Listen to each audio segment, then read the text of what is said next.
గౌరవ సభ్యులు మందుల సామ్యాల్ గారు.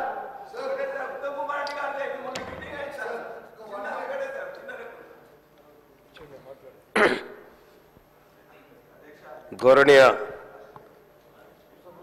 అధ్యక్షుల వారికి ధన్యవాదాలు.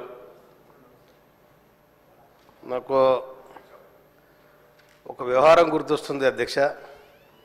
మా మాదిగోళ్ళకు అడ్డుకులము సింధోళ్ళు ఉంటారు. మాదిగోళ్ళకు అడ్డుకుల సింధోళ్ళు ఉంటారు. వాళ్ళ వృత్తి ఏంటంటే భాగవతులు ఆడతారు. వాళ్ళు భాగవతులు ఆడతారు.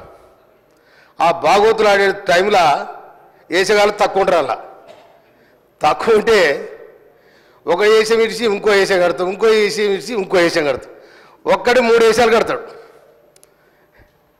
కనుక వీళ్ళు గత ప్రభుత్వం మంత్రులు ఎమ్మెల్యేలు రోజుకో వేషం వేసుకొని వస్తారు. మరి మీరు ఏం చేసిరో చెప్పాలి, ప్రజలకు ఏం చేసిరో చెప్పాలి. మంత్రులు చేసిండ్రు, ఎమ్మెల్యే చేసిండ్రు, ఇసుక దోపిడిగాళ్ళు, భూ దోపిడిగాళ్ళు సర్వం దోచుకున్నారు.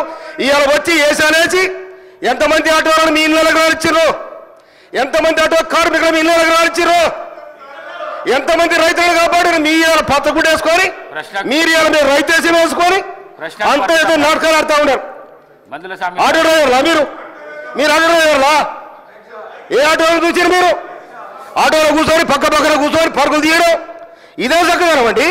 ఒక సభను కూడా మీరు ఇక్కడ డిస్టర్బ్ చేయాలి, ప్రభుత్వాన్ని బదనం చేయాలి, ఏమో మీ ప్రయత్నం చేస్తారు. పాపం మీతో ఏమైంది మీకు? ఇలా మీరు ఏనాడు కూడా రైతుల కోసం మాట్లాడలే, ఏనాడు కూడా ఆటో డ్రైవర్ల కోసం మాట్లాడలే. కార్మికులు ఆర్టీసీ కార్మికులు 34 మంది వచ్చిన తర్వాత దానికి మీ ఇష్టం వచ్చిన రేటు పెంచి మీ ఇష్టం వచ్చిన ఆటో తీసుకొచ్చారు. ఎవరైనా మీరు కాపాడింది? ఇవాళ మొత్తం రోజుకో వేషం వేసుకొని మీరు ఒక డ్రామా చేస్తా ఉన్నారు.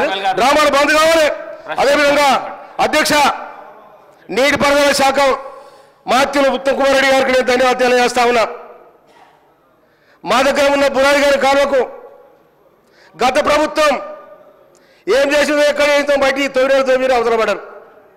కానీ ఇలా రాష్ట్ర ప్రభుత్వం ఏర్పడిన తర్వాత, ఇందిరమ్మ రాజ్యంలో కాంగ్రెస్ పార్టీ ఏర్పడిన తర్వాత మేము మా ఉత్తమ్ కుమార్ రెడ్డి గారికి మా బురాయి గారి కాలం కోసం అప్పీల్ చేయడం జరిగింది.